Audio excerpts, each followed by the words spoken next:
انور اور میرے تعلق کو 50 برس سے زیادہ ہو گیا ہے، مطلب 52-54 برس سے ہم لوگ دوست ہیں، اور پہلے دن تعلق کی جو سطح پیدا ہو گئی تھی خود سے، وہ اس سطح سے نیچے نہیں اترے. مطلب تمام تعلق کے لیے، دوستی کے لیے درکار تمام احساسات اور جذبات اور خیالات وہ پہلے ہی دن جیسے ایک مکمل ڈسکورس کی طرح ہمارے درمیان وجود میں آ گئے تھے. تو یہ والی جو دوستی ہوتی ہے نا، جو شروع ہوتے ہی مکمل ہو جائے، یہ بہت قابل اعتبار بھی ہوتی ہے، لیکن جان کا روگ بھی بن جاتی ہے. تو اس میں کیونکہ پھر آدمی کو تعلق کی جذباتی سپورٹس درکار نہیں ہوتی، اور تعلق میں جو احساسات پیدا ہوتے رہنے کی جو رسم ہوتی ہے وہ اس طرح کی دوستی میں نہیں ہوتی. مطلب ہم پہلے ہی دن جیسے ایک دوسرے کے ہو گئے سمجھیں، تو اب اگلے تمام دن جو ہیں وہ ایک دوسرے سے علیحدہ ہو کر رہنے میں گزرے. مطلب کہ وہ تو خیر آپ لوگ جانتے ہیں، اور ادبی انداز سے کہیں تو دوستی ایک ہوتی ہے جو پہلی ملاقات پہ مکمل ہو جاتی ہے، اور پھر ساری عمر جو ہے وہ اپنی تکمیل کو توڑتی رہتی ہے. وہ ساری عمر اپنے مکمل ہونے کے احوال سے لڑتی رہتی ہے. تو یہ اس طرح کے ہم سب اسی طرح کے دوست ہیں. مطلب انور ہی نہیں، انور کے دیگر دوست اور ہمارے جو مشترک دوست ہیں، تو ہم لوگ دوستوں کو، مطلب آپ یوں کہہ لیں کہ میری نظر میں دوست وہ ہے جس سے آپ اپنی دشمنی کی جو خواہش ہے وہ بھی پوری کرتے رہیں. تو وہ دوست نامکمل ہے جو آپ کے لیے فرضی دشمن نہ بن جائے، یا اس کو آپ اس پر یعنی دشمنوں سے ہار کے اسے فتح کر لیں تو دشمنوں سے ہارنا محسوس نہیں ہوتا. تو اسی وجہ سے ہم لوگوں کی لڑائیاں کسی سے نہیں تھیں، دشمنیاں کسی سے نہیں تھیں، کیونکہ وہ والی جو خواہشات ہیں وہ ہم ایک دوسرے سے پوری کر لیتے تھے، اس میں حالت تسکین میں رہتے تھے سب مطلب بلا استثناء. تو انور جو ہیں وہ بعض اعتبار سے، اب یہ آج کل کے نوجوانوں کو شاید اس کا تجربہ نہ ہو اور ان کے لیے یہ عجیب بات ہو کہ ہمارے یہاں دوستی جو ہو جاتی تھی وہ نکاح سے بڑھ کر کل وقتی ہوتی تھی. جس طرح نکاح ہوتا ہے نا، تو اس میں جتنا وقت بیوی شوہر سے اور شوہر بیوی سے ڈیمانڈ کرتا ہے، ہم دوست ایک دوسرے کو اتنا وقت دیتے تھے. مطلب اس میں یہ نہیں تھا کہ پرسوں ملے تھے، یہ جملہ بے معنی تھا کہ پرسوں ملے تھے، یہ کہ پرسوں گئے تھے، وہ پرسوں گیا ہے. تو وہ دوستی بس اس طرح کی ان کے ساتھ میری زیادہ ہو گئی تھی کہ ہم لوگ کے ساتھ رہنے بھی لگے. لیکن ان کی جو امتیازی بات ہے، کیونکہ اس زمانے میں جیسے لگتا تھا کہ لوگوں کی شخصیتیں ہوتی تھیں، آج شخصیت میں تنوع نہیں رہ گیا ہے. سب ایک جیسا سوچتے ہیں، سب کو ایک چیز اچھی لگتی ہے، سب کو ایک چیز بری لگتی ہے، سب کی منزل ایک ہے، سب کا راستہ ایک. مطلب عجیب طرح کی ایک مونوٹونی سی چھائی ہوئی ہے شخصیات میں، خیالات میں، احساسات میں تنوع، اور اس تنوع کے لیے اسپیس اب ہمارے یہاں نہیں رہ گئی کہ ہم ایک دوسرے سے مختلف ہوتے ہوئے جو ہیں وہ ایک دوسرے کے لیے زیادہ مفید ہو سکتے ہیں. اب یہ تصور جیسے عملاً ممکن نہیں رہ گیا، اور ہم لوگوں نے اسی طرح زندگی گزاری ہے. تو یہ ان میں ایک بات تھی کہ یہ بہت ذمہ دار آدمی تھے.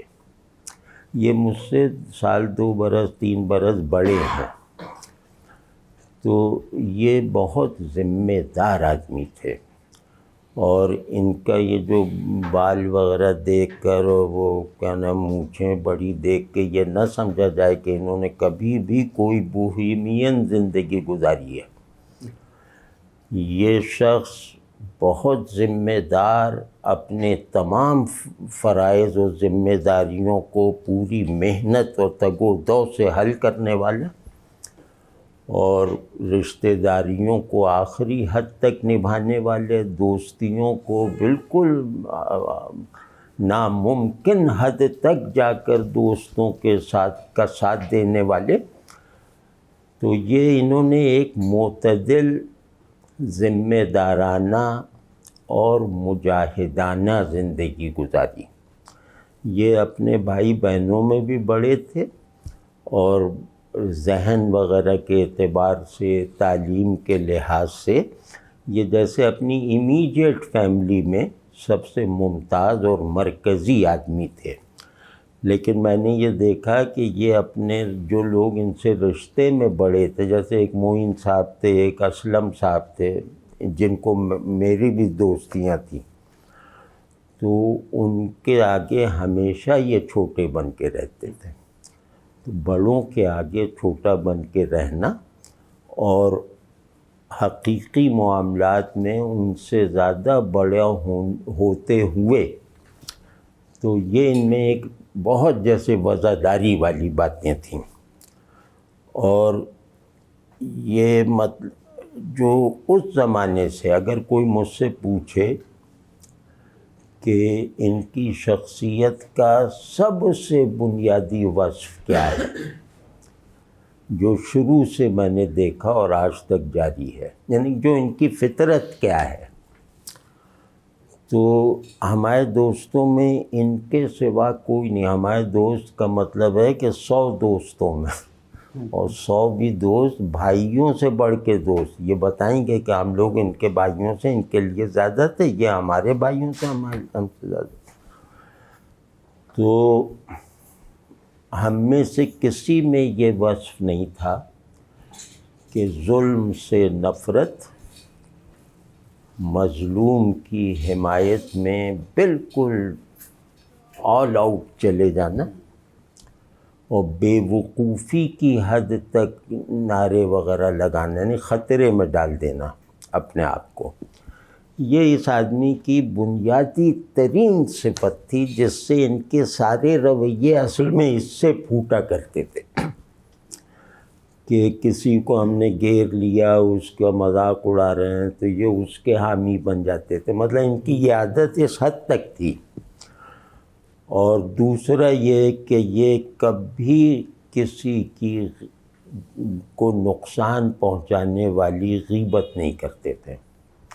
جو ہم لوگ اگر غیبت نہ کریں تو 1 گھنٹے بعد دم گھٹنے لگتا تھا. مطلب کراچی کا کلچر ایسا تھا کہ، اور سب کو معلوم تھا کہ میں اٹھ کے جاؤں گا تو میری بھی شروع ہو جائے گی. تو وہ جیسے سب نے ایک دوسرے کو اجازت دے رکھی تھی. اور غیبت میں بھی زیادہ تر تخیل ہوتا تھا، یہ نہیں کہ کوئی واقعی وہ خامی اس میں ہے ہم اسے بیان کر رہے ہیں، نہیں. تخیل. کراچی کا زیادہ تر جو کریٹیو مائنڈ ہے وہ غیبت میں صرف ہو گیا. تو وہ لوگوں کی 4 شخصیتیں ایجاد کر دیتے تھے اور اس پہ وہ چاند ماری کرتے رہتے تھے. انہوں نے مطلب میں کہہ سکتا ہوں کہ مجھ سے زیادہ انہیں کوئی نہیں جانتا ہوگا، یا یوں کہہ لیں دوستوں میں مجھ سے زیادہ ان کے ساتھ کوئی نہیں رہا. اب یہ آخری 10-15 برسوں کا مجھے نہیں معلوم، لیکن پہلے ایک بات کر رہا ہوں. تو ان سے میں نے کبھی کسی کی غیبت نہیں سنی. یہ تک تو ہے کہ وہ بیکار شاعر اور یہ تو ظاہر ہے اس میں کہ کوئی بات نہیں ہے کہ وہ 3rd کلاس شاعر اور لیکن یہ کہ اس کو نقصان پہنچ جائے ان کی کسی بات سے، ایسا ممکن نہیں۔ تیسری ان میں خوبی بالکل نوجوانی، ظاہر یہ پڑھتے تھے جب ہم لوگ ساتھ ہوئے ہیں۔ تیسری بات ان کی یہ، ان کا بالکل اعلانیہ دشمن بھی ان کی طرف سے بے خوف رہ سکتا ہے۔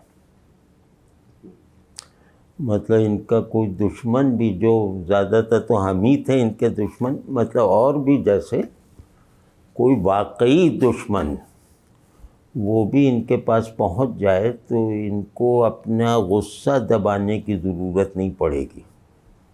مطلب ان کے اندر کوئی ایسی چیز ہے ہی نہیں، یہ ہاں ہاں ہاں ہاں ہو اور وہ صداکاروں کی طرح بولنا شروع کر دیں گے اور اس کو وہ بہت اچھی طرح انٹرٹین کریں گے۔ چوتھی ان کی بات یہ ہے کہ یہ اپنے شریک حال کسی کو نہیں کرتے۔ میں اتنا انہیں جانتا ہوں جتنا شاید یہ خود کو نہ جانتے ہوں۔ تو یہ واحد دوست، یہ ان سب چیزوں میں یہ واحد ہیں، مطلب ہمارے 100 دوستوں میں، کہ انہوں نے بہت ہی سخت زندگی، بہت پیتھیٹک حالات میں وقار سے گزاری ہے۔ یہ اسی طرح جیسے وہ بڑے مدبر بن کے یہ شروع سے ایسے ہی بیٹھتے ہیں اور یوں لوگوں کو دیکھنا، اور ایسے کہ جیسے یہ کوئی، مطلب یہ ہمیشہ ایسے بیٹھتے تھے کہ جیسے سب لوگ ان سے کوئی بھی مطالبہ کر سکتے تھے، یار انور 2 لاکھ روپے دینا، ان سے کیا جا سکتا تھا اس وقت مطالبہ جب ان کے پاس بس کا کرایہ نہیں ہوتا تھا حلقے سے گھر جانے کا۔ تو یہ رہتے اس طرح تھے، عجیب طرح ایک تنتنے سے اور وہ کر کے۔ تو میں ان کا شریک حال نہیں ہوں، مطلب مجھے یہ نہیں معلوم کہ انہیں کیا کیا مشکلات پیش آئیں، انہیں کیا کیا پریشانیاں پیش آئیں۔ ہمیں جو نہیں آتی تھیں وہ بھی ہم ان سے کہہ دیتے تھے، کہ جیسے کوئی پریشانی نہیں بھی ہے تو بس کہہ دیا۔ لیکن ان کی اتنی بڑی بڑی پریشانیاں تھیں جس میں ہم ایک دن میں نہیں رہ سکتا۔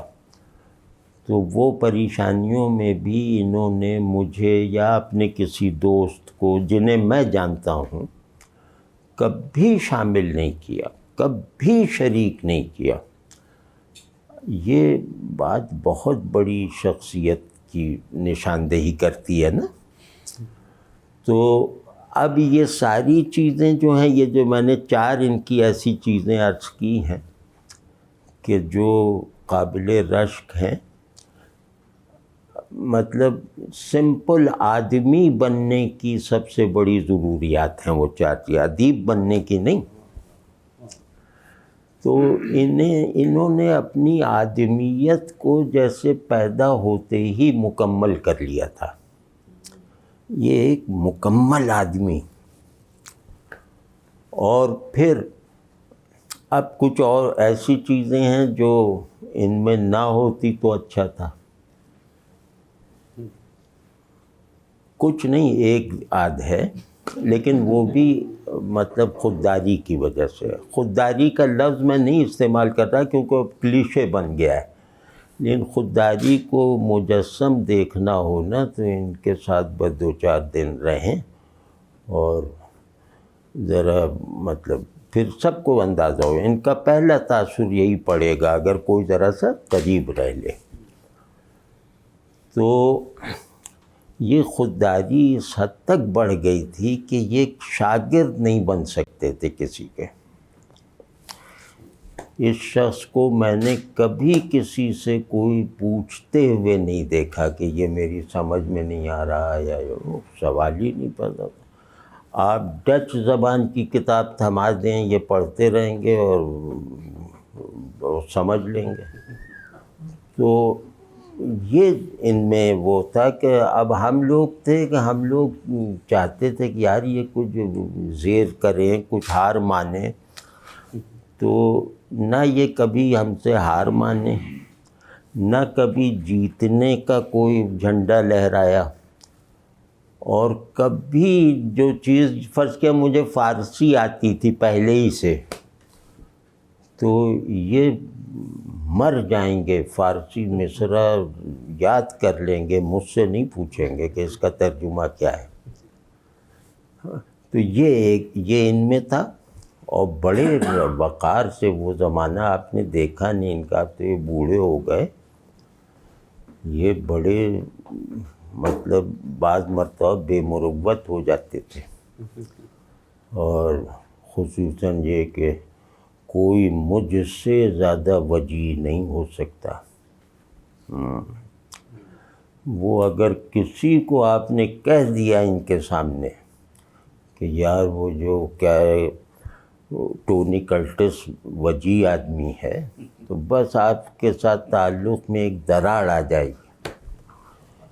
تو یہ سب تھا، لیکن اس حد تک اپنے آپ کو محفوظ اور مضبوط رکھنے پر قادر آدمی آپ کو ہر طرح سے خود پر اٹیک کرنے کی خوشی سے اجازت دیتا ہے.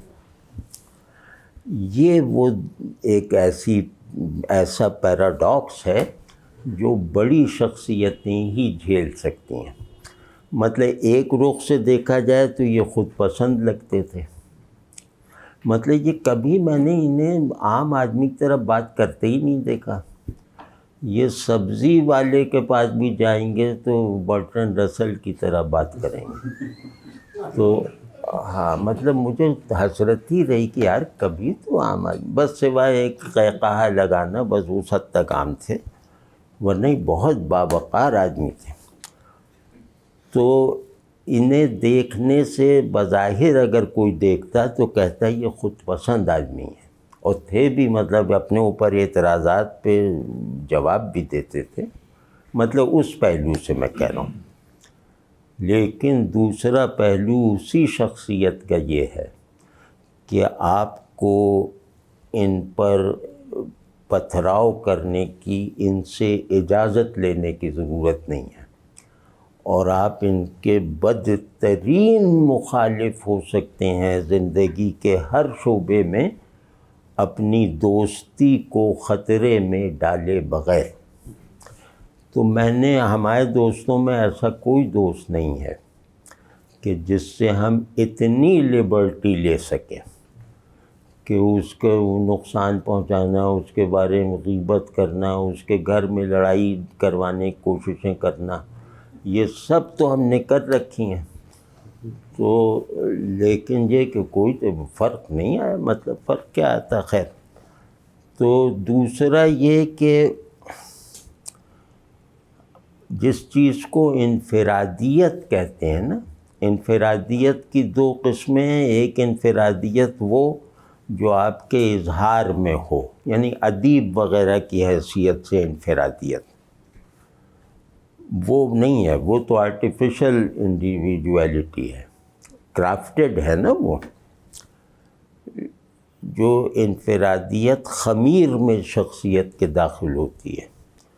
اگر ہمارے دوست، میرے دوستوں میں، میرے ہم عمر دوستوں میں وہ انفرادیت اگر کسی کو نصیب ہوئی ہے تو وہ یہ ہے، مطلب اپنی شخصیت میں منفرد ہیں، اور ویسے ادھر ادھر ہاتھ پاؤں مارتے رہتے ہیں، مطلب اپنی تحریر میں منفرد نہیں ہیں،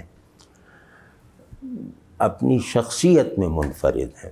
مطلب ان کا، میں سمجھتا ہوں کہ یہ جیسے ہم لوگ جس چیز کو میٹھا چکھ کے کہتے ہیں میٹھی ہے، تو مجھے حیرت نہیں ہوگی کہ یہ کہیں کہ یہ کڑوی ہے. مطلب انہیں ہمارا میٹھا کڑوا محسوس ہو، یہ ان سے عین ممکن ہے. اور میں کبھی شک نہیں کروں گا کہ یہ حس کی جو انتہائی سطح ہے، جبلتوں کی جو انتہائی درجے کے، جو بالکل ابتدائی درجے کی سرگرمیاں ہیں، یہ ان سب میں منفرد ہیں. اب میں بہت سی باتیں کھول کے نہیں کہہ سکتا، تو یہ بس ہر کام منفرد طریقے سے ہے ان کا. اور دوسرا مطلب ایک خوبی ایک بات عرض کرتا ہوں، تو یعنی نہیں پہلے برائی وہ جو کمزوری وہ پوری کر دوں. اس سے یہ ہوا کہ انور کے دماغ میں یک طرفہ پن پیدا ہو گیا، نہ کسی سے پوچھنا ہے، نہ کسی کو اعتراض کو خاطر میں لانا. انہیں کوئی بدل نہیں سکا ہے. آپ ان کے سامنے ہیگل کو بٹھا دیں، یہ اپنی کوئی رائے واپس نہیں لیں گے اور جینوینلی نہیں لیں گے. مطلب یہ کہیں گے بکواس کرتا ہے، مطلب یہ کبھی نہیں.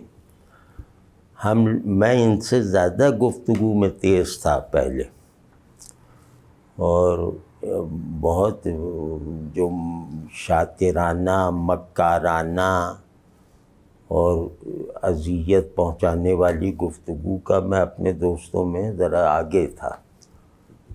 کتنی میں نے ان پہ کوششیں کی ہیں، کبھی نہیں. مطلب ان سے یہ نہیں منوایا جا سکتا کہ یار اس کے ساتھ نیلا کوٹ پہن لو، کبھی ممکن ہی نہیں ہے. تو اب اللہ نے اس کا مطلب دوستوں کو جو انہوں نے اس طرح ایک وہ ہر وقت ڈھال لیے بیٹھے رہتے تھے، تو ان کی ڈھال ان کی بیگم نے توڑی ہے. تو وہ خیر ایک الگ موضوع ہے، وہاں انکار کرنا ان کے لیے مشکل ہے. تو خیر اب اس کا انہیں ایک نقصان ہوا ہے. وہ نقصان یہ کہ ان کے دماغ میں یک طرفہ پن پیدا ہو گیا، کلیئرٹی کے بجائے سرٹنٹی پیدا ہو گئی، اور سوچ میں یعنی خیالات میں لچک نہیں رہی. اور لچک جو ہے نا وہ نہیلسٹک ہے. لچک یہ دکھا دیں گے، وہ کہا اچھا یہ رات ہے، وہ کہا ہاں ٹھیک ہے رات ہے. کسی نے کہا یہ آگے کسی نے کہہ دیا دن ہے، کہیں یہ بھی ٹھیک ہے دن ہے. اب یہ اس طرح کہیں گے کہ جیسے یہ رات اور دن کا نظام یہ خود چلا رہے ہیں. مطلب وہ دن ہے، ہاں دیکھو دن کر دیا، رات بھی ٹھیک ہے میں نے رات کر دی. اس سے یہ جیسے مزاحمتی ادب وغیرہ تو لکھ سکتے ہیں، لیکن جو احساسات کی پیچیدگی ہوتی ہے، تخیل میں جو ایک وہ جو بیانڈ ریئلسٹک چیزیں ہوتی ہیں، یا ہسٹری کے ساتھ ہسٹری اور انسان میں جو ایک تصادم اور جدل ہے، اس کو بغیر کوئی پوزیشن لے کر دیکھنے اور اپنے اندر پروسیس کر کے ایکسپریس کرنے والا جو ادب ہے، وہ لکھنے میں پھر دشواری ہوتی ہے. ان کی تحریر میں خصوصاً ان کا جو ناول ہے چیخ جو ہے، اس میں وائٹیلٹی بہت ہے، لیکن وہ بہت زیادہ جیسے مصنف نے ناولسٹ نے ایک پوزیشن لے رکھی ہے. تو وہ بھی نہیں، وہ مزاحمتی ادب ہے ظاہر ہے، اور وہ جس زمانے کی عکاسی کرتا ہے. تو اگر حسن ناصر میں فکشن لکھنے کا ٹیلنٹ ہوتا ہے تو وہ یہی ناول وہ لکھتے، چیخ جو ہے. اچھا ہاں، ان کی حسن ناصر سے ظاہری مشابہت بھی ہے. کامریڈ حسن ناصر جو ہے، انہوں نے شاید نہ دیکھا ہو، تو یہ دونوں جیسے ایک دوسرے سے ملتے بھی ہیں. اور آپ وہ ان کا نام ہٹا کے چیخ کے نیچے حسن ناصر لکھ دیں تو حسن ناصر کو جاننے والوں کو اچنبھا نہیں ہوگا. تو یہ بھی بڑی بات ہے کہ تاریخ کے آگے کھڑے ہو جانے والے ایک لیجنڈری کردار نے، جو خود اب ایک علامت بن چکا ہے، وہ ایگزاسٹیولی پورا ایکسپریس ہو گیا ہو.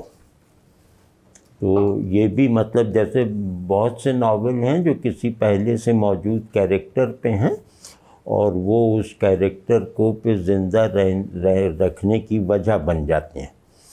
تو ان کا ناول جس دن بھی اس پہلو سے پڑھا گیا تو حسن ناصر کو زندہ رکھنے کا سب سے بڑا سبب بنے گا.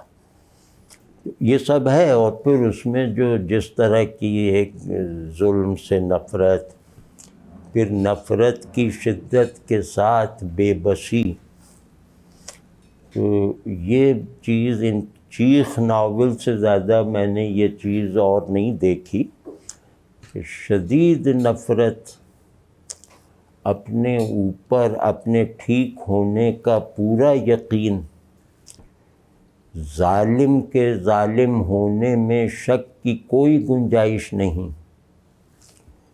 اور پھر بے بسی. تو نفرت کی آگ میں جلتا ہوا کوئی پتنگا جو ہے وہ اگر جلنے میں ناکام ہوتا جا رہا ہے، یہ اس ناول کی کیفیت ہے. تو اس میں ماسٹر پیس ہے، نفرت اور بے بسی کا بلینڈ ہے. تو نفرت وہ ہے جو بے بسی کو غالب نہیں ہونے دیتی، بے بسی وہ ہے جو نفرت کو پورا نہیں ہونے دیتی. بس یہ ناول ہے. تو اس میں جو ہے اگر یہ تھوڑا، جیسے مثال طور پہ یہ تھوڑا سا کوئی استثناء رکھتے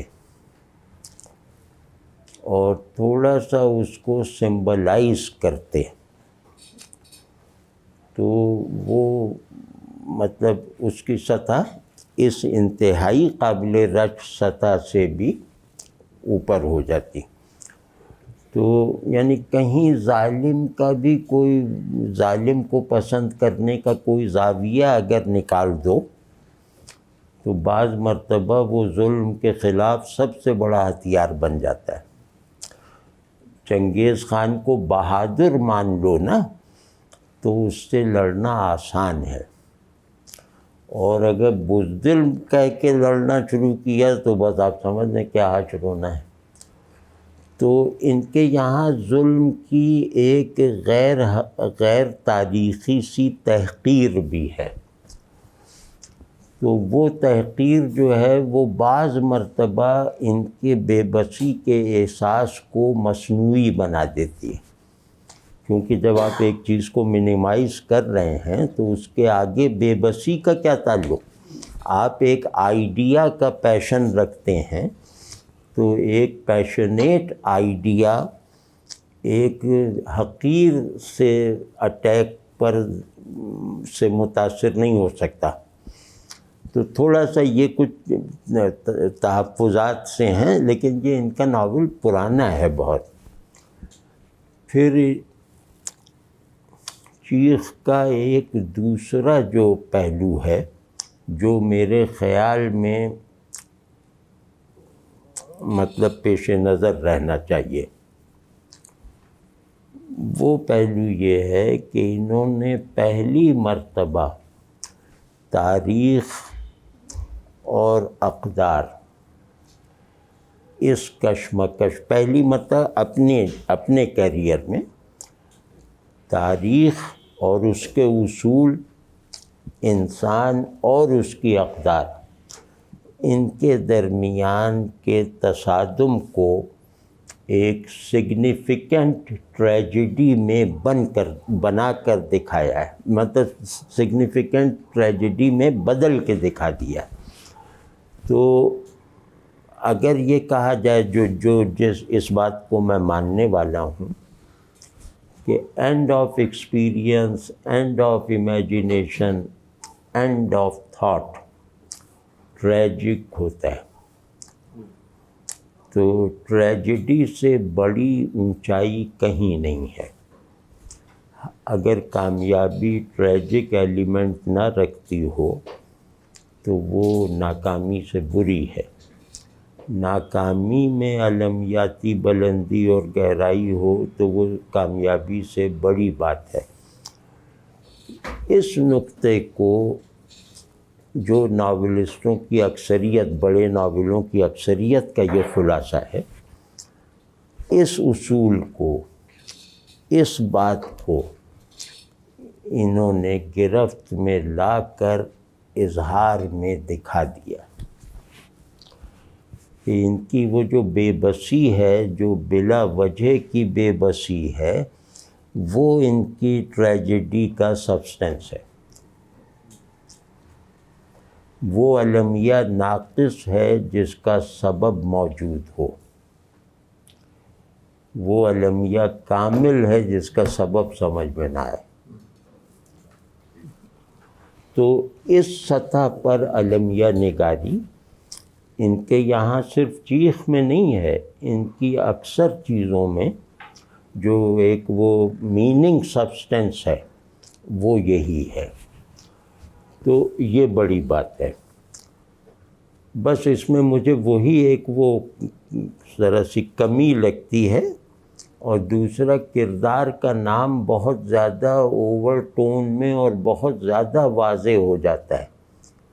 جو کردار وہ تشدد وغیرہ جھیل رہا ہے نا، کہ وہ باپ بھی غلام، بیٹا غلام، باپ غلام ہوں، تو وہ ذرا زیادہ کھل جاتا ہے، مطلب اس میں وہ ایک ضروری ابہام نہیں رہتا۔ تو کردار میں اگر یہ ضروری ابہام صرف اس طرح پیدا کر دیتے کہ اس کا نام اس کے حالات پر دلالت نہ کر رہا ہوتا، تو اس ناول کا زور بڑھ سکتا تھا۔ تو مطلب ناول پہ تو چیمپئن یہ بچیں، یہ ابھی بتائیں گے، میں تو ناول نگار کو کر رہا ہوں زیادہ۔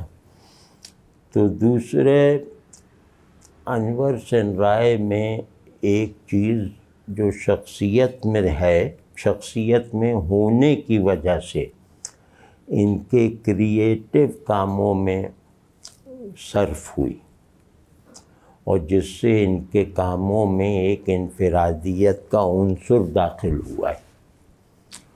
وہ جہاں پچھلی باتیں ہیں، وہاں ایک چیز اور ہے کہ یہ ان کا سینس آف ڈیٹیچمنٹ بہت میننگ فل ہے۔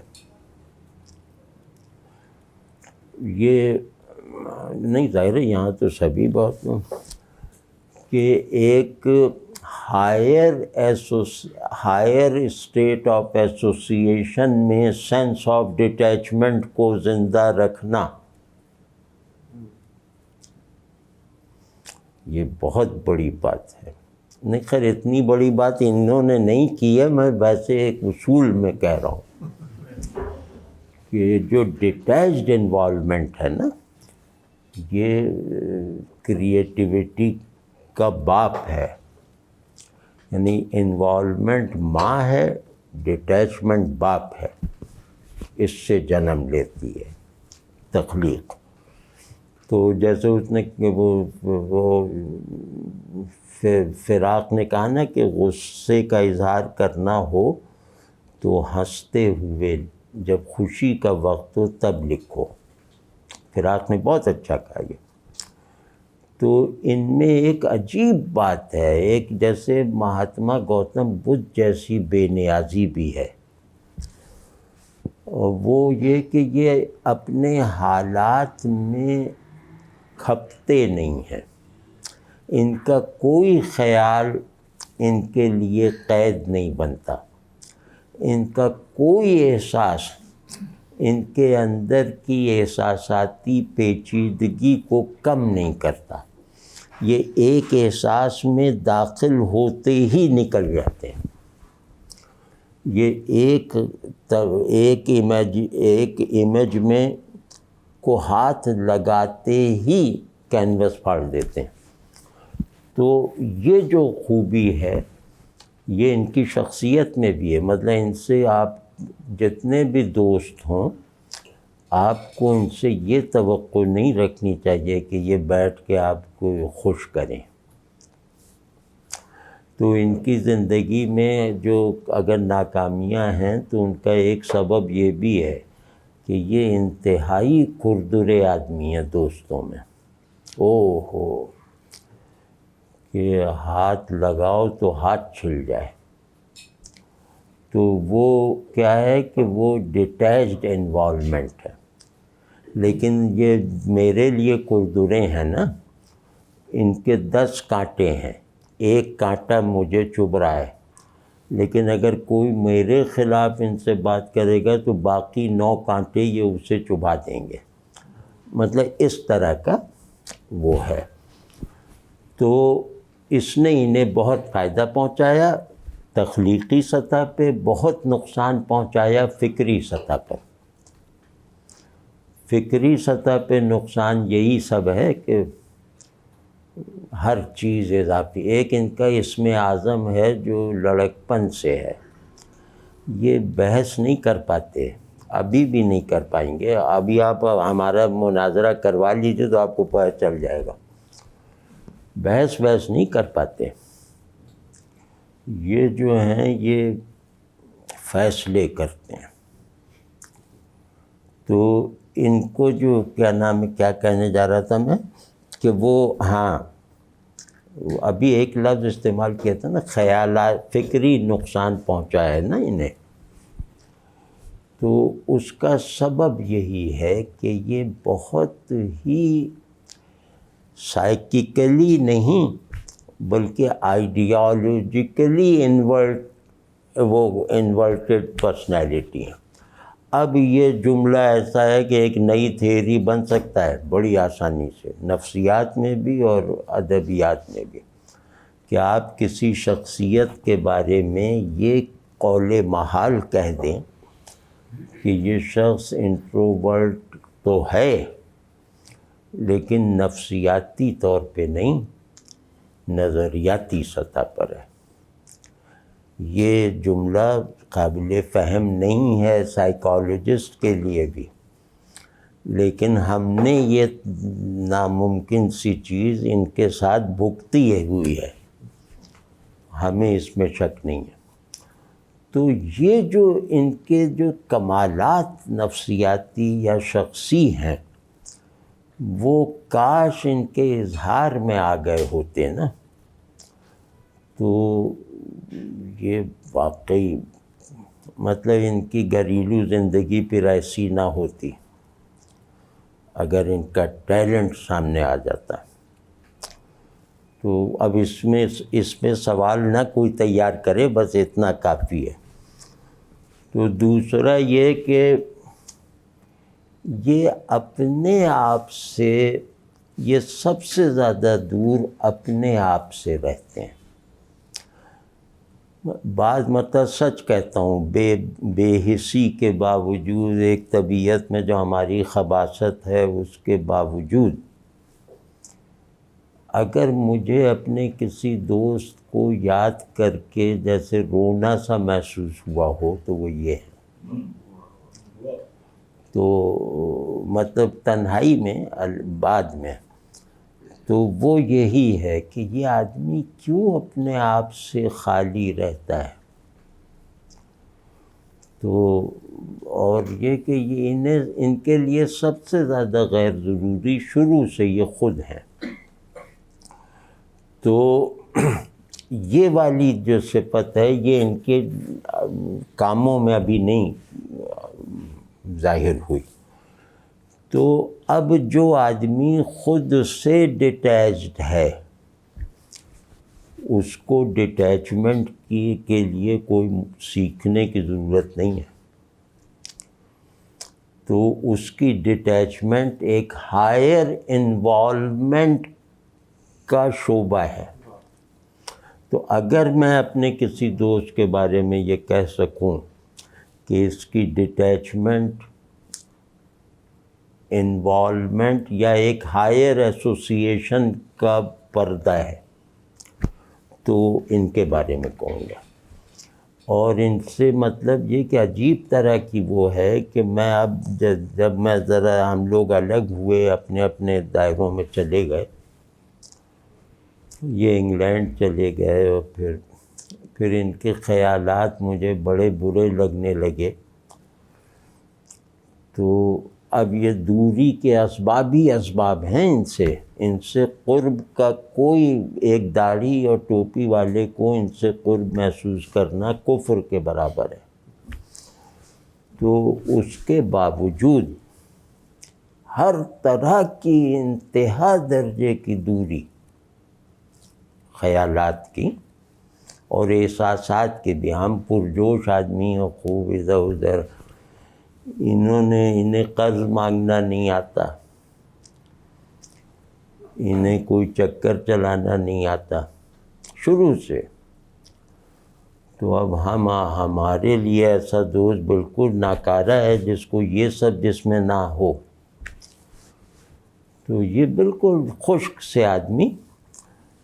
تو اب جب میں ان کے بارے میں اب سوچتا ہوں نا، اب انہیں جو بننا تھا یا جو ہمیں انہیں سمجھنا تھا وہ عمل اب پورا ہو گیا، اب ہمیں ان میں کوئی مزید چیز کی توقع نہیں ہے جو ہمیں جھانکنی چاہیے، مطلب مجھ جیسے آدمی کو۔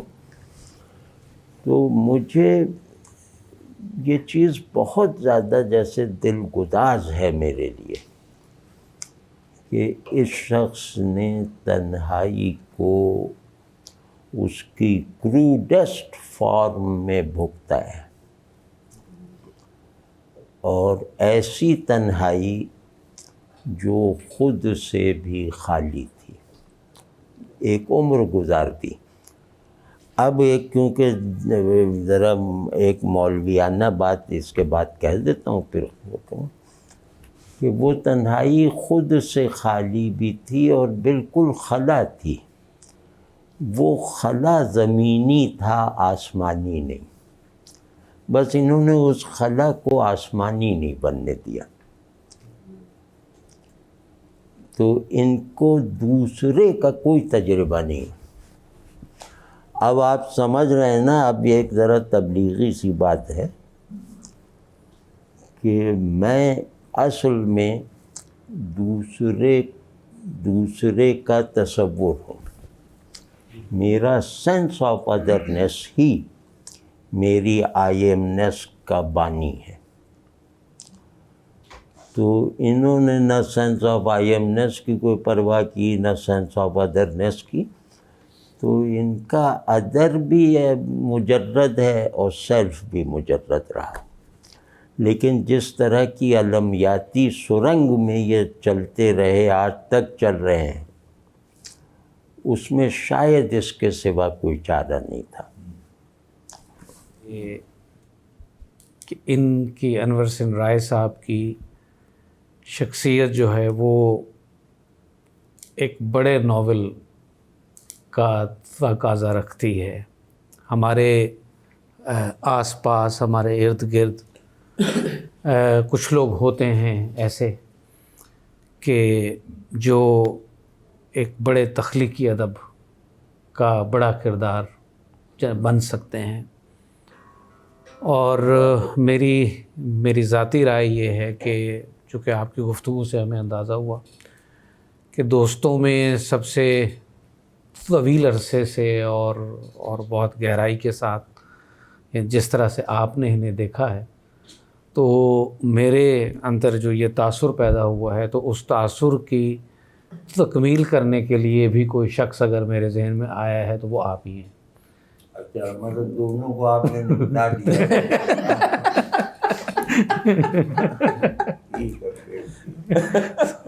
سو ہم اگر لکھیں گے تو وہ تو متخیلہ اس میں زیادہ جو ہے اس میں ہوگا۔ ایک تو مطلب ہے پہلا بنیادی تاثر آج کی اس گفتگو سے، وہ مجھے ایسے لگ رہا تھا کہ جیسے میں کوئی ناول سن رہا ہوں یا کسی ایک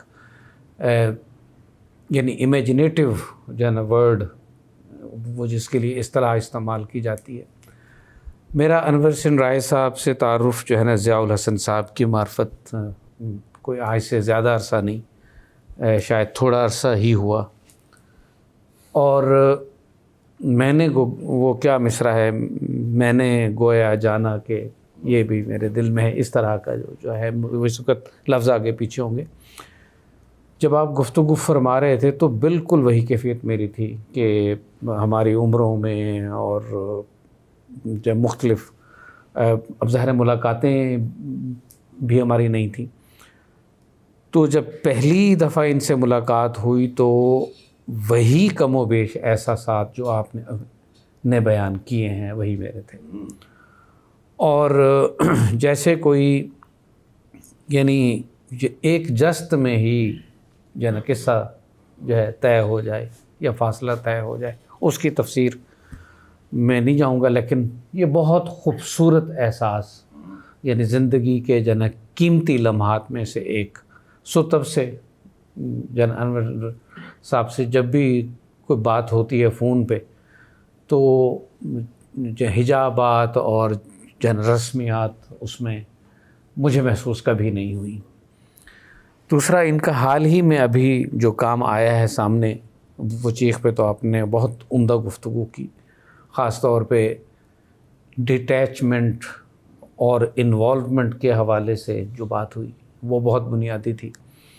ابھی حال ہی میں ریت سمادھی کے عنوان سے جو انہوں نے ناول جو ہے دیوناگری سے جو ہے اردو رسم الخط میں اسے منتقل کیا ہے، وہ ایک بہت اچھا کام ہے، کیونکہ یہ ایک بہت بڑی کمی تھی. جب تک نارنگ صاحب یہاں آتے رہے، جب تک شمیم حنفی صاحب یہاں آتے رہے، یا اس جو ہے پائے کے بزرگ، تو وہ کبھی گاہے آ کے سال میں 1-2 مرتبہ یہاں بتاتے تھے کہ وہاں کیا لکھا جا رہا ہے، وہاں کے لوگ کیا سوچ رہے ہیں، وہاں کے ناول کا، افسانے کا، وہاں کی یعنی اردو نہیں، وہاں کی علاقائی زبانوں میں جو ادب لکھا جا رہا ہے، وہ اب ظاہر ہے کہ وہ بزرگ نہ رہے تو ایک جو معلومات کا دائرہ تھا وہ کچھ حد تک رکا. تو اس ناول کے آنے سے ایک تو یہ بہت بڑا فائدہ ہوا ہمیں کہ تھوڑا سا اندازہ یہ ہو پاتا ہے کہ آج وہاں کیا سوچا جا رہا ہے. اس ناول کے حوالے سے ایک چیز جو اس کے چوتھے حصے میں ہے وہ میں ضرور یہاں ذکر کرنا چاہوں گا، اور اسی کے ساتھ ہی میں اپنی بات ختم کروں گا کہ اس ناول کے آخری حصے میں انہوں نے ہماری تخلیقی دنیا کو موضوع بنایا ہے. وہ کردار جو ہمارے امیجنیٹیو ہیں، جیسے بشن سنگھ ہے ٹوبہ ٹیک سنگھ کا، یا جس طرح سے منٹو کے کچھ اور کردار ہیں، سوگندھی ہے، یا ایسے، اس پر ایک میرے خیال میں کبھی کسی ایک اچھے فورم پہ بات یعنی ہونی چاہیے کہ کریٹیو لٹریچر میں کریٹیو کریکٹرز کو پیش کرنا. اس میں ایک بڑی الجھن یعنی مجھے محسوس ہوئی اس ناول کو پڑھ کے، وہ یہ ہے کہ گیتانجلی کا پرسیپشن اس تخلیقی کردار کے بارے میں ضروری نہیں کہ وہی ہو جو میرا، اور جو پرسیپشن اس تخلیقی کردار کے بارے میں میری ہے ضروری نہیں ہے کہ وہ گیتانجلی کی بھی ہو. سو پھر مجھے حق نہیں پہنچتا کہ میں اس تخلیقی کردار کے بارے میں اتنے وثوق سے بات کروں. ہاں، اگر میرا کوئی وہ ذاتی ایکسپیرینس ہے اور میں اس سے خود گزرا ہوں تو مجھے حق ہے کہ میں اس کو اس پیرائے میں یا اس اسلوب میں یا اس تیقن کے ساتھ میں کہوں. لیکن بشن سنگھ کو بنیاد بنا کے، یا بیدی کو بنیاد بنا کے، یا منٹو کو بنیاد بنا کے، یا کسی اور لکھنے والے کو، کسی متخیلہ کو، یا کسی تخلیقی دنیا کو کسی تخلیقی فن پارے میں موضوع بنانا، یہ ایک وہ یعنی اہم بات ہے جو مجھے انور سن رائے کے اس نئے کام نے اس پہ تھوڑا سوچنے یعنی پر مجبور کیا ہے، اور شاید کچھ لکھنے پر بھی اکساہٹ مجھے اس ناول کو پڑھ کے پیدا ہوئی ہے.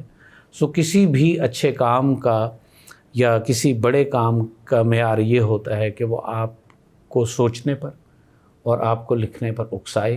سو ان کا جو ابھی کام سامنے آیا ہے اس نے مجھے لگتا ہے کہ یعنی آنے والے 1-2 برسوں میں شاید اس پہ گفتگو ہو.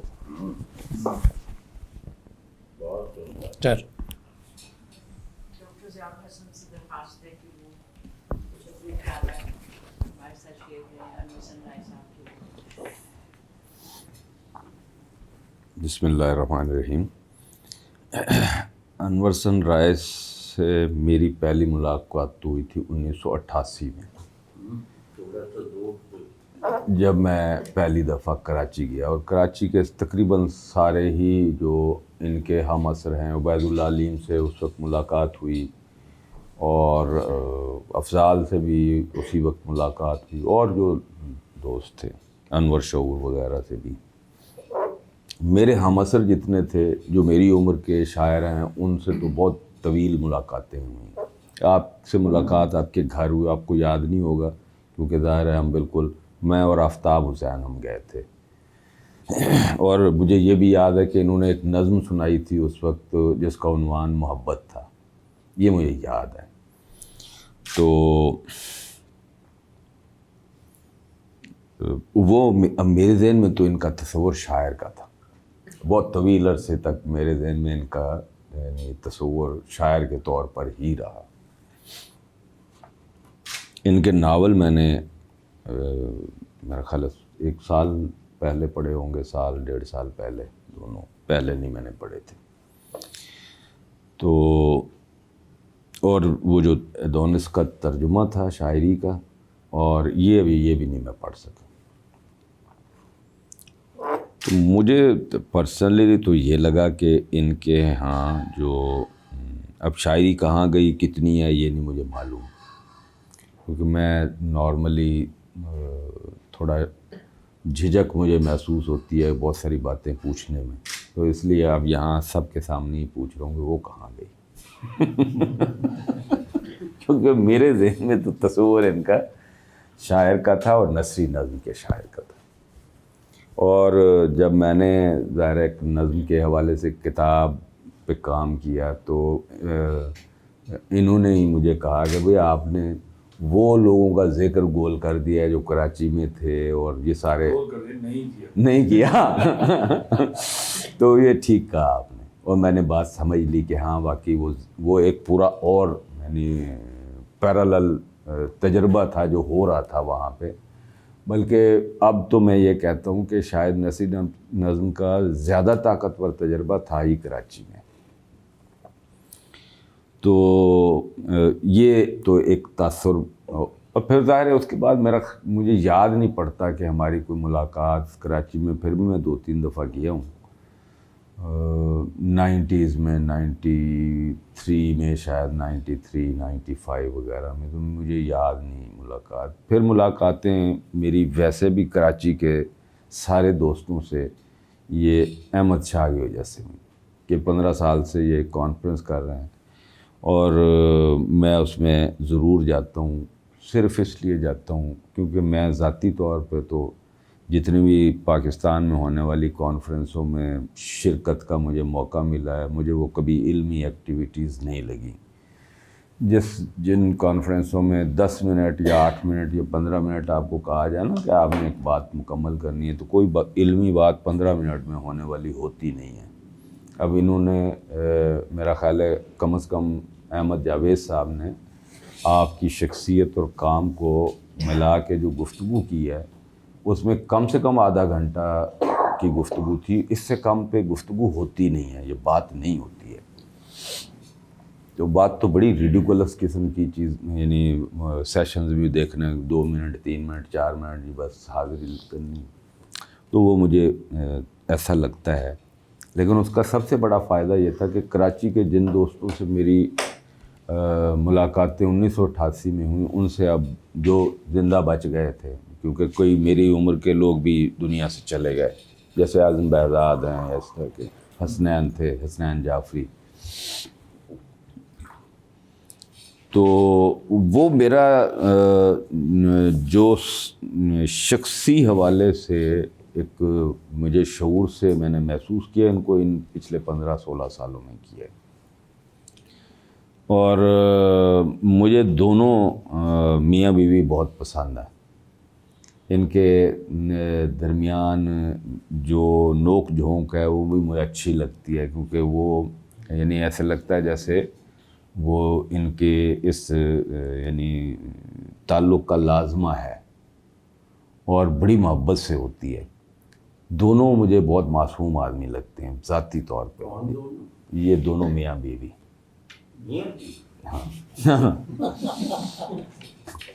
اچھا ظاہر ہے میرا تو بہت قربت، آپ کا تو بہت زیادہ قربت کا تعلق ہے نا. ہمارا تو یہ ہے کہ آپ سال میں ایک دفعہ گئے، 4-5 دن وہاں رہے، کچھ ملاقاتیں آرٹس کونسل کے آتے میں ہو گئی، ایک دفعہ ان کے گھر بھی ضرور جانا ہوتا تھا، وہ ساری مجلسی ملاقاتیں ہیں. لیکن میری جو اپنی اندر ایک فیلنگ ہوتی ہے آدمی کو یعنی محسوس کرنے کی، مجھے یہ دونوں بہت معصوم آدمی لگتے ہیں بالکل اپنے احساس میں، اور اچھے لگتے ہیں. میں ان کی بیگم صاحبہ سے بعض کا چھیڑ چھاڑ بھی لبرٹی لے کے، کیونکہ وہ دیتی ہیں ایسی بات جیسے ان کے حوالے سے بھی چھیڑ لیتا ہوں کہ، تو وہ شخصی طور پہ تو مجھے دونوں بہت پسند ہے. دونوں بالکل مختلف لوگ ہیں لیکن دونوں بہت اٹریکٹیو ہیں میرے لیے، اور دونوں ہی مجھے فکشنل کردار لگتے ہیں ذاتی طور پہ. بیوی بھی فکشنل کردار لگتی ہے، ہسبینڈ بھی، یعنی یہ خود بھی. تو یہ تو آپ بھی کہہ رہے تھے کہ جو ہے وہ تو ہے، نظر آ رہا ہے وہ تو اچھا ان کے جس ناول پہ بات کے لیے کہا گیا، مجھے پہلے کہا معلوم ہوتا کہ اس ناول پہ بات کرنی ہے تو میں اسے دوبارہ ضرور پڑھ کے آتا، کیونکہ ناول میں بہت تیزی سے پڑھ لیتا ہوں.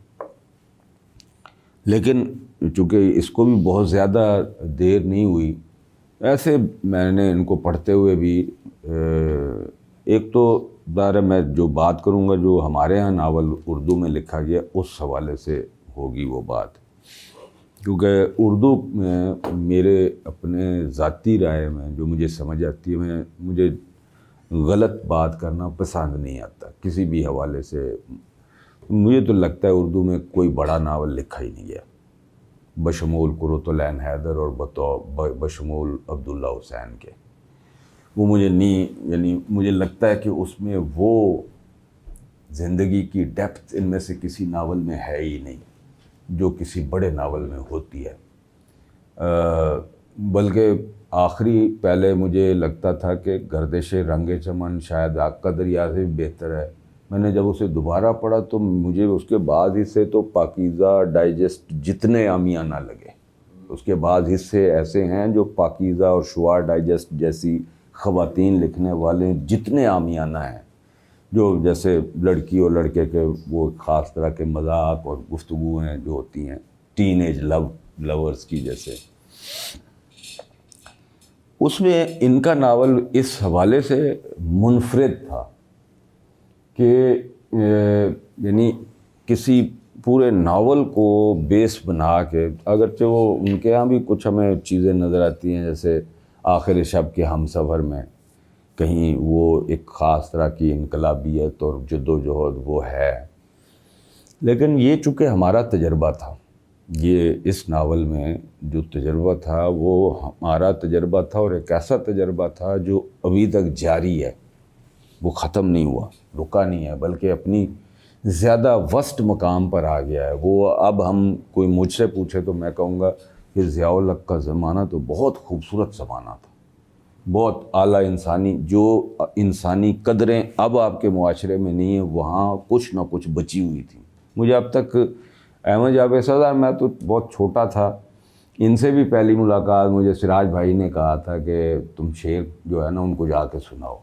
میں اقبال اکیڈمی گیا اور جو اس وقت تک کہہ رکھے تھے سب سنا اور یہ کیسے یعنی ہوتے تھے ہمارے جو سینئرز تھے اور ایسی صاحب نظر بھی کہ اس میں جہاں جہاں غلطی تھی ہمیں تو انہوں نے کہا یہ ایسے ایسے. مجھے اب تک یاد ہے میں نے ایک سوال اس وقت ان سے کیا تھا، کیونکہ وہ ہمیں یعنی بہت شدید نفرت تھی ضیاء الحق سے، تب بھی تھی اب بھی ہے. تو ہر طرف چرچا تھا کہ اسلام آ رہا ہے، اسلام آ رہا ہے. تو میں نے ان سے کہا کہ یہ بات ایسے ہے، تو آپ کے خیال میں کیا اسلام آ جائے گا؟ تو انہوں نے کہا نہیں آئے گا. مجھے بالکل کلیئرلی یاد ہے انہوں نے کہا نہیں آئے گا. میں نے کہا کیوں؟ میں نے کہا یہ تو بات، کیونکہ یہ تھوڑا سا ان کا متشرع ایک تھا تو وہ بڑی زیادہ عجیب لگی مجھے.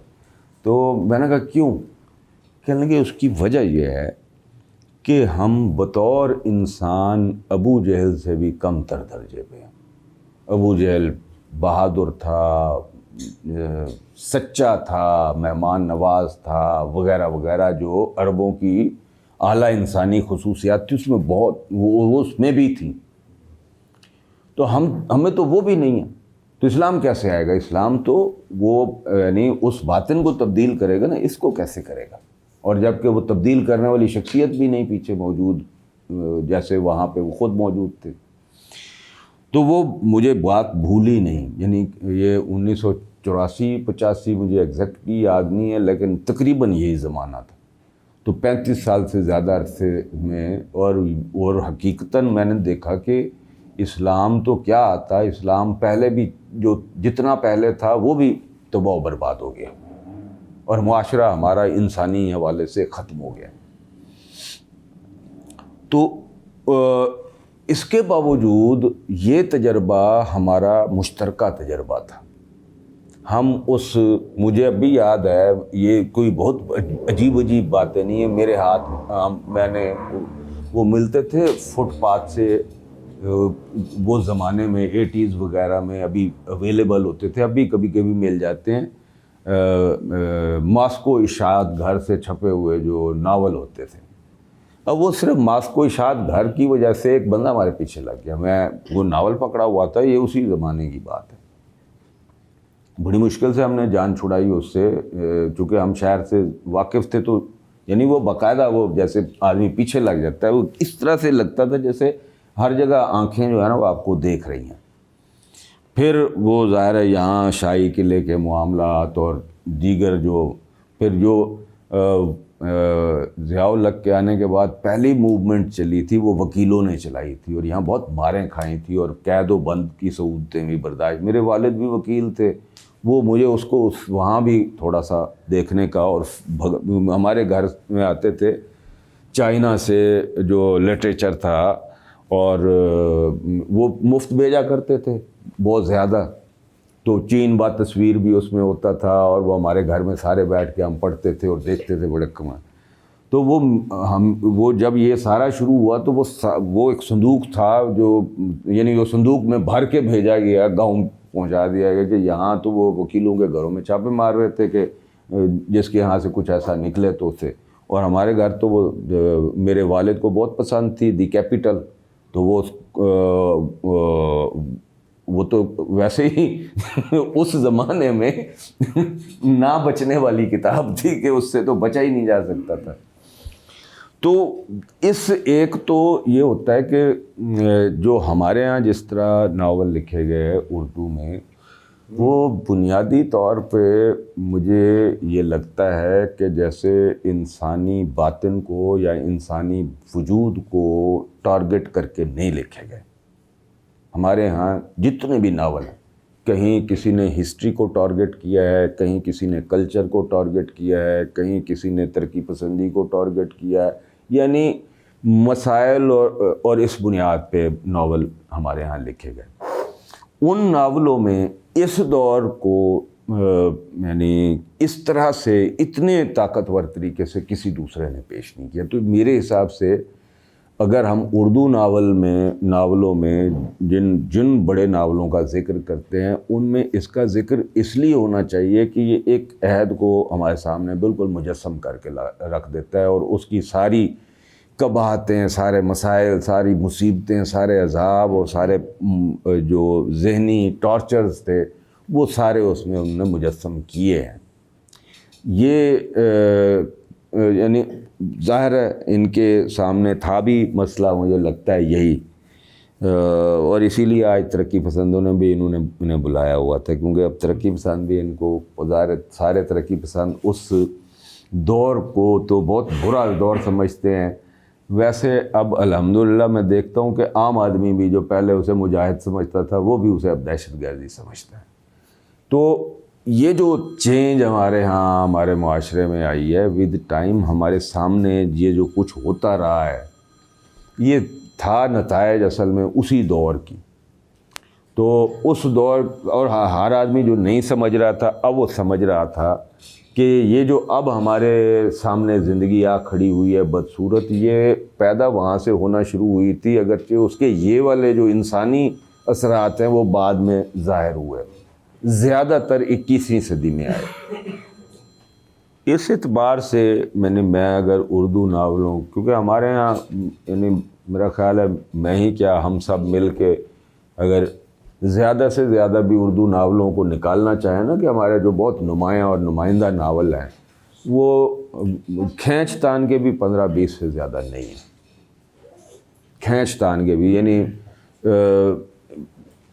چلیں ہم اپنے جو بہت نمائندہ افسانہ ناول نگاروں کے سارے بھی لے لیں، یہ 20ویں صدی تک کے جو ناول ہیں.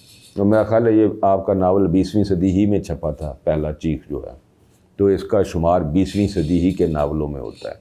تو 21ویں صدی میں تھوڑی سی چینج ہوئی ہے فضا، اور ناول کا کلچر میں ایک سلائٹ چینج بھی ہے، لیکن 20ویں صدی تک جو ناول چھپے ان میں یہی 10, 15, 20 ناول ہیں، اور ان میں یہ سمجھتا ہوں کہ ایک جیسے ہم نے ایک زمانے کو، ایک عہد کو دیکھنا ہو، اس کے سیاسی اور سماجی، خاص طور پہ سیاسی جو اثرات تھے اس عہد کے، تو اس سے اچھا کوئی دوسرا ناول اس عہد کو بیان کرنے والا مجھے تو نہیں نظر آتا.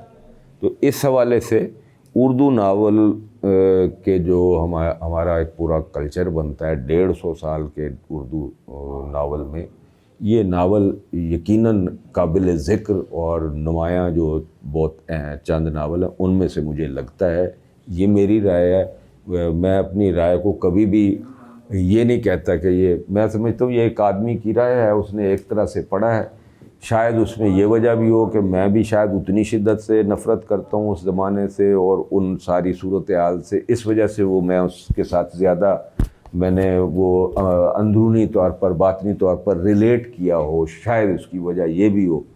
لیکن ادروائز بھی کیونکہ مجھے دوسرے بھی کسی ناول میں یعنی وہ یہ چیز مجھے ہمیشہ لگتی ہے کہ لیکنگ ہے اردو ناول میں، کہ اس میں وجودی دنیا کو دکھانے کی کوئی آئینہ ابھی تک ہمارے ناول نہیں بنا، کوئی ایک ناول بھی.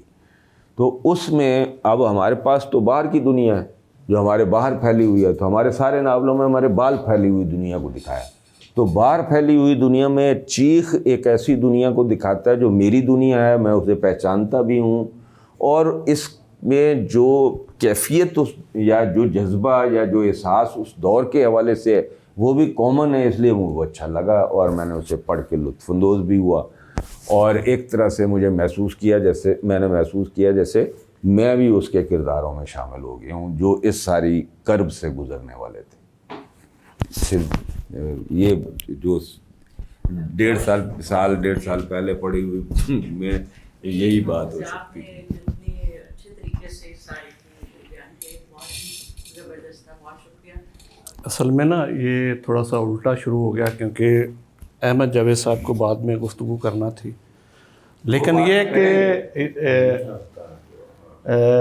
یہ ضرور ہوا کہ جو گفتگو انہوں نے کی، اگرچہ ہمیں لگ رہا تھا بعض جگہوں پہ کہ وہ کچھ یعنی تحفظات یا اس طرح کی کوئی بات کر رہے تھے، لیکن بین السطور یہی لگ رہا تھا کہ انور حسن رائے صاحب کی جو رائٹنگز ہیں، جو ان کی تخلیقات ہیں، وہ کتنی اہم ہیں اور وہ کتنا عرصہ انہوں نے گزارا. اچھا، مجھے بھی میری ان سے پہلی ملاقات 1986 میں ہوئی اور مسلسل ہوتی رہی ملاقاتیں، یعنی اس کو بھی 37 برس ہو گئے ہیں تو کچھ کم نہیں ہے. اور وہ ہوئی مبارک احمد صاحب کی بیٹھک میں، کہ کیونکہ پہلی کتاب جو تھی وہ تھی زمانہ عدالت نہیں، جو مجھے ملی، اور پھر وہ مجھے لے جاتے تھے اور ان کے پاس انہوں نے بنایا ہوا تھا مبارک آڈیٹوریم، جس میں ریکارڈنگز تھیں بے شمار لوگوں کی نظموں کی. تو اس میں تنویر انجم کی تھیں، عذرا عباس کی تھیں، کچھ اور بھی تھیں اور وہ سناتے رہتے تھے.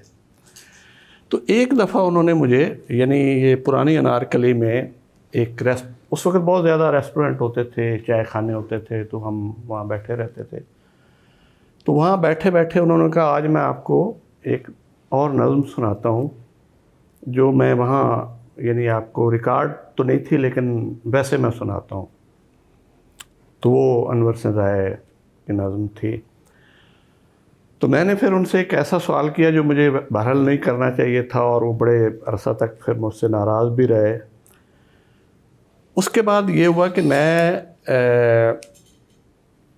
90 کی دہائی کے آخر میں کراچی گیا کسی سلسلے میں. تو آصف فرخی صاحب ہمارے دوست تھے, آصف فرخی, انہوں نے مطلب ایک کہ فون کر دیا ان کو, اور ان کو نہیں عذرا عباس کو, کہ کچھ لوگ آئے ہوئے ہیں تو ہم ان کے ساتھ بیٹھیں گے آپ. تو میں ان کے پھر گھر گیا اور وہاں پہ پہلی دفعہ ان سے فزیکلی بھی ملاقات ہو گئی. اور پھر وہاں پہ جو ابھی ضیاء صاحب نے گفتگو کی اور بات کی, اور ہم رستے میں بھی کر رہے تھے کہ جو چیخ پہلے آیا, بہت پہلے آیا, اور اس کا پہلا ایڈیشن بھی مجھے آصف نے بھیجا. اس کے بعد ذلتوں کے اسیر یہاں سے بھی چھپ گیا, سلیم اشرف نے شائع کیا, پھر ابھی دوبارہ چھپا ہے. پھر جب کراچی میں ان سے ملاقات ہوئی, کسی اخبار میں کام کرتے تھے, اور بالکل یعنی ایسا نہیں تھا کہ میرے لیے ان کا کوئی ہوتا کہ یہ اتنے ہی بڑے رائٹر ہیں جتنی میں عذرا عباس کو سمجھ رہا ہوں یا دوسرے لوگوں کو سمجھ رہا ہوں. لیکن یہ کہ انہوں نے پھر رابطہ رکھا جس طرح کہ ابھی بات ہوئی, اور جب ان کی وہ کتاب آئی ادونس کی شاعری اور ترجمہ, ان کے ترجمے کے بارے میں اور ان کی زندگی کے حوالے سے, تو وہ مجھے ملی. ابھی یہ جو ناول ان کا ہے وہ تو خیر مجھے ملا ہے, لیکن ابھی میں شروع کیا ہے. پر یہ جو بات ہوئی ہے نا کہ یعنی چیخ جو ناول ہے, اور آپ نے اس کا جو ایک کردار تھا اس کا بھی ریفرنس دیا کہ اس کو پیش نظر, لیکن اوورآل وہ زمانہ اس طرح کا تھا کہ ایک پورا یعنی مکتبہ فکر جو ہے وہ علامت نگاری اور علامتیں استعمال کر رہا تھا. حقیقت نگاری کی گنجائش چھوڑی نہیں تھی اس وقت کی ہماری مقتدرہ نے. تو اس زمانے میں یہ ناول آیا, اور اس زمانے میں انہوں نے علامتوں کا, تشبیہوں کا, استعاروں کا سہارا لیے بغیر لکھا. تو میں سمجھتا ہوں کہ یہ ہمارے لیے زیادہ اہمیت کا حامل ہے کہ آپ ایک چیز کو فکشنائز کر رہے ہیں اور اپنی تاریخ کو فکشن کا, ناول کا, افسانے کا حصہ بنا رہے ہیں, اور اس عہد میں بنا رہے ہیں جہاں لوگ چھپتے پھر رہے ہیں, اپنے نام جو ہیں وہ پین نام رکھ رہے ہیں, اور اس طرح کی مطلب ایک سامنے آ کے نہیں لکھ رہے. پھر ان کی جو نظمیں ہیں پتہ نہیں کیوں انہوں نے وہ ابھی تک شائع نہیں کی, کہیں کہیں کبھی کبھی چھپتی رہتی ہیں, لیکن ان میں بھی وہی چیز, وہی وزڈم, وہی دانش, وہی ایک یعنی کہنا چاہیے چیخ, اور وہی احتجاج, اور وہ جو ایک شدت پسندی رہی ہمارا اس زمانے کا حصہ. مطلب اس میں کوئی شک نہیں کہ جو ہمارا آج کا زمانہ ہے وہ بالکل اس کام کا نہیں رہا. پر اتنا ہے کہ ہم اظہار کر سکتے ہیں. ہمیں انہوں نے یہ بھی کہہ دیا ہے کہ جو مرضی آپ لکھو ہم پہ کوئی اثر ہونے والا نہیں, بلکہ ہم بھی آپ ہی کے ساتھ شامل ہیں. تو جو بات تم کہتے ہو ہم اس کو ساتھ کرتے ہیں, اسی طرح کی ہم بھی بات کرتے ہیں. لیکن اس زمانے میں بات اور تھی. تو اس زمانے میں انور حسین رائے نے وہ ناول لکھا جس وقت ہمیں لگتا ہے اور بھی لکھنے والے یقیناً تھے, کبھی کسی ناول میں کوئی حصہ آ جاتا تھا یعنی آمریت کے بارے میں, جمہوریت کے خلاف, انسانی آزادیوں کے حق میں, انسانی آزادیوں کے خلاف, عورتوں کی آزادیوں کے حق میں, عورتوں کی آزادیوں کے خلاف. تو یہ ناول بنیادی طور پہ میں سمجھتا ہوں کہ ایک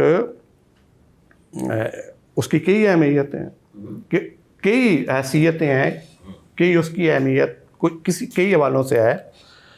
ایک یہ بھی ہے کہ اس وقت لکھا گیا اور ان کرداروں کے بارے میں لکھا گیا اور ان کو زیادہ چھپایا بھی نہیں گیا جن پہ ٹارچر ہو رہا تھا، جنہیں ان جیلوں میں ان جگہوں پہ رکھا جا رہا تھا اور سارا کچھ ہو رہا تھا، اور صحافت پہ، ادب پہ، شاعری پہ بہت زیادہ پابندیاں تھیں۔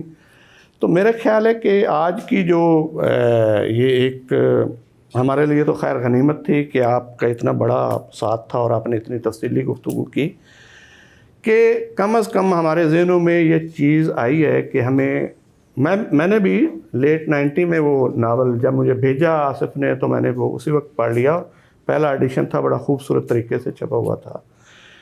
تو ہم مطلب ہے کہ دوبارہ اس اپنی تاریخ کو، اس اپنے ماحول کو، حالات کو دیکھنے کے لیے، اور اس سے بڑھ کے انور حسین رائے کی تحریروں کو دیکھنے اور سمجھنے کے لیے شاید پیچھے جائیں اور دیکھیں کہ ہمارے سینئرز جو تھے، ہم سے جو پہلے لکھنے والے تھے، وہ کتنے حالاتوں سے گزرے اور کس طرح کی انہوں نے چیزیں لکھی۔ تو میرے لیے یہ مطلب ایک بہت اہم بات اس حوالے سے بنتی ہے۔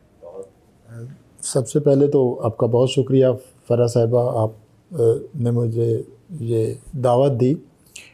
میں نے آپ سے یہ پوچھا ہی نہیں ہے کہ یہ کہاں آنا ہے، مجھے نہیں اندازہ تھا کہ احمد جاوید صاحب یہاں مطلب تشریف رکھتے ہیں اور یہ موجود ہوں گے، میزبانوں میں بھی اور آج کے مقررین میں بھی۔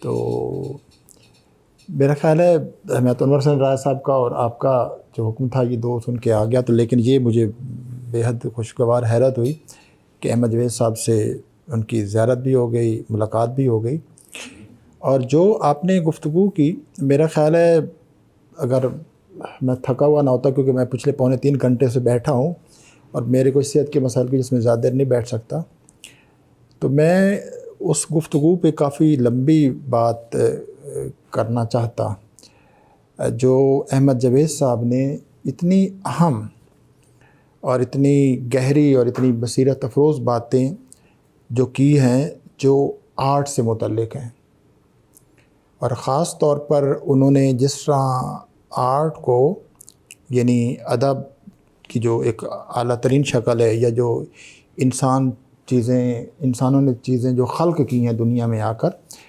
اس کی جو بلند ترین سطح ہے وہ آرٹ ہے۔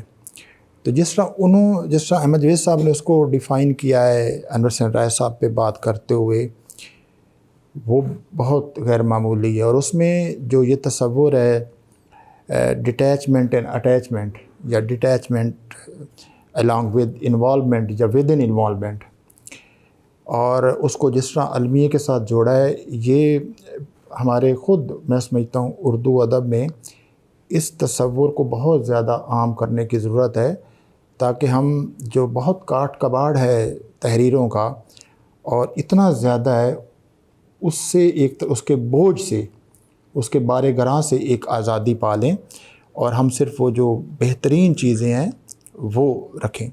ہماری یادداشت پہ بہت بوجھ ہے، میرے زمانے کا سب سے بڑا المیہ یہ ہے کہ ہماری یادداشت پہ غیر ضروری طور پر اور طرح طرح کا بوجھ ہے، اور ان میں ایک وہ ہے کہ چونکہ جس طرح انہوں نے اب کہا کہ آج کل ہمیں سب کچھ کہنے کی آزادی ہے، اس کے بارے میں یہ کہا جاتا ہے کہ ہم جس نیو لبرلزم کے دور میں رہ رہے ہیں، لبرلزم کا دور تو اچھا تھا کہ اس میں اس کی جو بیس تھی وہ ایک انسانی فکر کی ایک آزادی تھی، یا انسان کا خاص تصور تھا۔ تو جو نیو لبرل ہے یہ تو سارا اکنامک ماڈل ہے کہ آپ صرف جو مارکیٹ ہے اس پہ سے حکومت کا جو عمل دخل ہے وہ ہٹا دیں، اور مارکیٹ کا جو ایک وحشی ہے اس کو آزاد کر دیں، وہ خود اپنے قوانین کے تحت چلے۔ اس کا یہ لازمی حصہ ہے کہ لوگوں کو سب کچھ کہنے دیں۔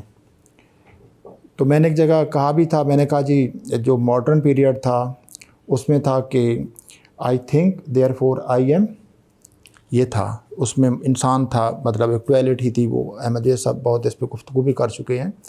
اس کے بعد جو ہم جیسے لوگ ممالک تھے، جو کلونیل ممالک تھے، ہمارے لیے اس کا مطلب یہ تھا کہ